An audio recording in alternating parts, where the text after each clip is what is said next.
which has to do with Paris.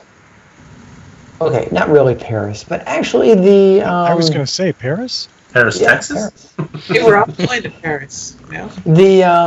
So the Paris Agreement on climate change, to which we all know and maybe we love, but the Paris Agreement, of course, reached out to a bunch of different countries and industries with agreements to try to keep carbon emissions down and try to keep our average temperature from rising. Was at 3 degrees Celsius. And so here's an article in Autoblog that also comes from Reuters. Turns out the world's 14 biggest car makers are pretty much just going to totally miss the Paris Agreement climate targets. And what's interesting is in this article, it says in order to meet the Paris Agreement, they would need to produce 43 million fewer ICE vehicles. 43 million. And we assume they would have to be replaced. They would either have to not sell them completely or replace them with full battery electric vehicles. Wow. And I don't think that we have that capacity on the planet at this time. So, what if they just didn't sell them because of C-19? Well, see, that would be awesome. But then that actually is another thing that came up, because even with the pandemic, and I've seen this in other articles, even with the downturn in carbon emissions right now, and we talked a couple of shows ago about how people are realizing, hey, look, I can see the stars, and hey, I can smell the air, and oh my God, I'm not smelling so much smog. We're still on par to miss the agreement. And a lot of people are really fearing what's going to happen when everything opens up again. So what's kind of sad is we had all these optimistic, lofty goals, and as we're reaching these different mile markers, as years go by, it's looking like we're not meeting them. And if we don't meet these goals now in 2020, it's really going to hit the fan in 2030, 2050, 2060.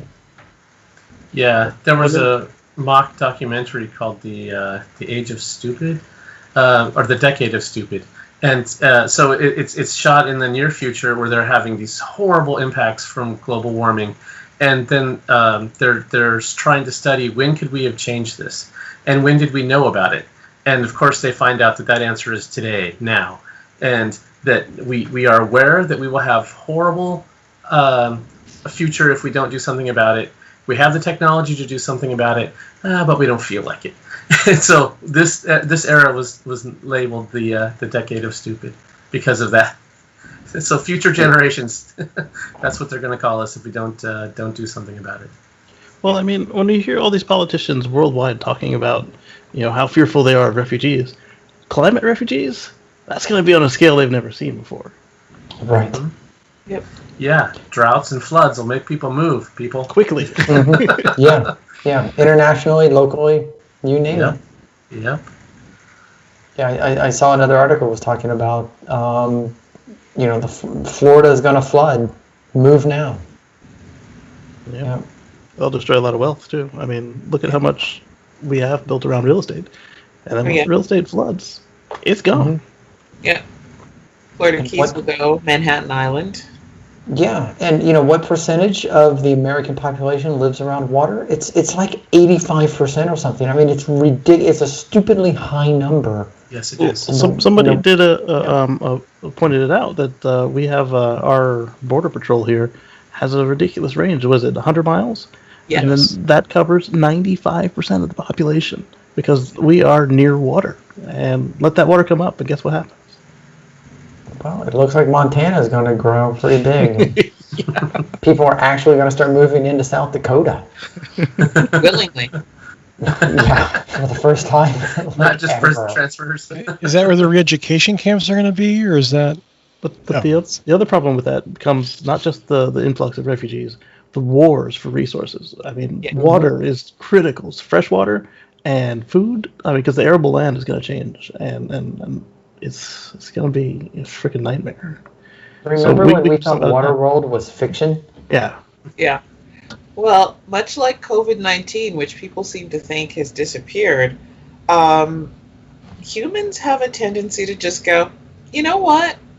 I don't feel like it, unless it's actually happening to them. Yeah. And then they'll take it seriously, and they'll want you to take it seriously. Mm-hmm. Yeah, it's sad that we only have that mentality of what matters to me right now. That's so sad. And we do it to ourselves as well. I mean, not even just your fellow humans. Is like, oh, this future me, they'll deal with it later. Yeah, it's like, no. No. We're cheery. God, humans suck. All right, come on. Somebody's got to give me some good news here. No, we're screwed. My garden is fabulous. Come with me if you wish to survive the apocalypse. Because as we know that as we kill ourselves, the cats are just going to end up eating us like eyeballs. Here's the silver lining, Tony. Imagine when all the humans have died off, how beautiful things are going to be.